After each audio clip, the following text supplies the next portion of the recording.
Ya, bismillahirrahmanirrahim. Assalamualaikum warahmatullahi wabarakatuh. Perkenalkan, nama saya Bosan Rahul Aditya dari kelas TKPC Angkatan 24 dengan NIM 1060824300003. Ini saya akan mempresentasikan tentang analisis iklan dari Fieldman. Ya.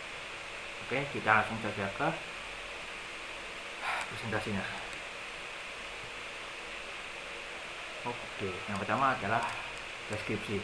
Nah, deskripsi yang dimaksud itu adalah petunjuk sekaligus penunjuk. Maka deskripsi mengarahkan ke apa saja yang dilihat, didengar, dan terpikir dan seterusnya setelah kita melihat karya tersebut.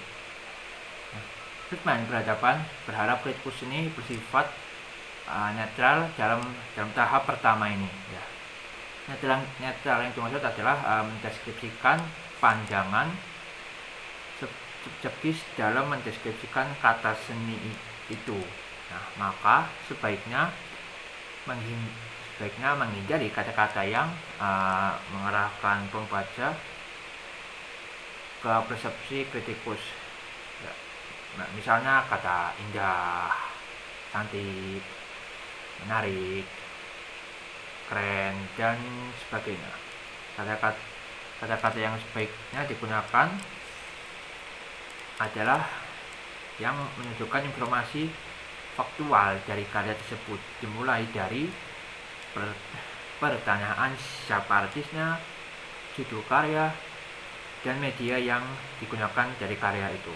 Nah, kapan dikerjakan, dan juga jelaskan apa yang kritikus lihat, dengar, rasakan, dan didapatkan ketika berhadapan dengan karya yang dimaksud ini. Nah, modul yang keduanya adalah analisis formal. Setelah mendeskripsikan karya seni tersebut,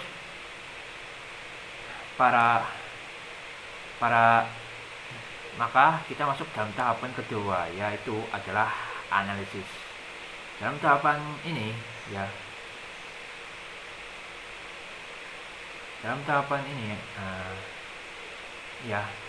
maka semua pengetahuan kritikus ini terhadap karya seni dan disiplin seni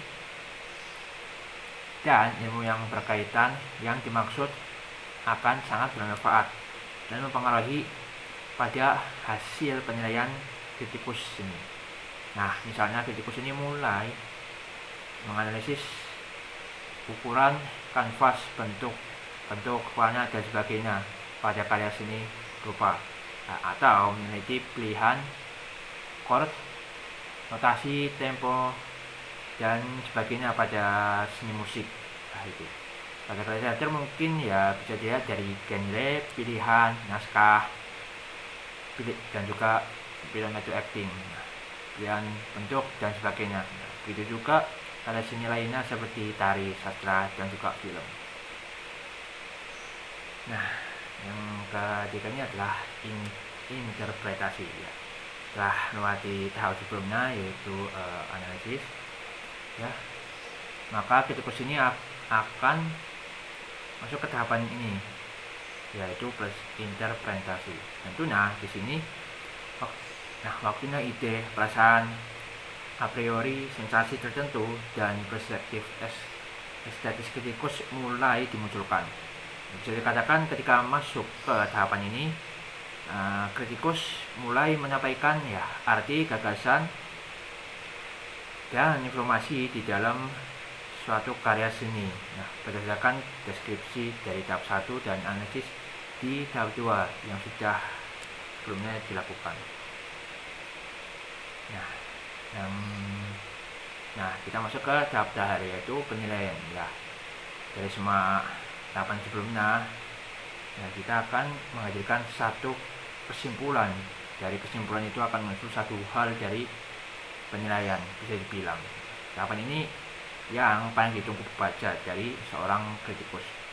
Di bagian ini, kritikus akan mulai memutuskan bagaimana kualitas karya tersebut. Pendapat yang subjektif biasa juga masuk ke dalam tahapan ini. Misalnya, apakah kritikus suka atau tidak suka dengan karya ini?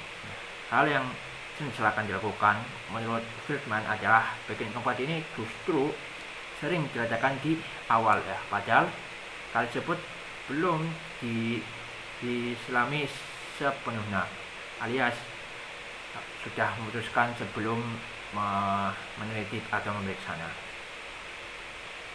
Ya, untuk kesimpulannya ya, deskripsi ya, yang pertama deskripsi adalah awal yang adalah untuk faktual ya, untuk menggambarkan apa yang dilihat, didengar, dan dirasakan dari karya seni ini tanpa memasukkan opini subjektif. Nah, yang kedua, analisis menjadi langkah dari deskripsi ya, langkah selanjutnya dari deskripsi ya, dimana Oedipus menggali elemen teknis dan hubungan karya dengan aspek lain seperti sejarah atau budaya. Ketika interpretasi memungkinkan Oedipus untuk mengaitkan makna, gagasan, dan pesan karya berdasarkan deskripsi dan analisis yang telah dilakukan sebelumnya. Yang terakhir adalah penilaian, di mana kesimpulan ditarik dengan mempertimbangkan apakah seniman berhasil menyampaikan visinya melalui karya tersebut. Ya, mungkin itu saja presentasi dari saya. Bila tadi saya salah banyak kata, mohon maaf bila ada salah. Wassalamualaikum warahmatullahi wabarakatuh.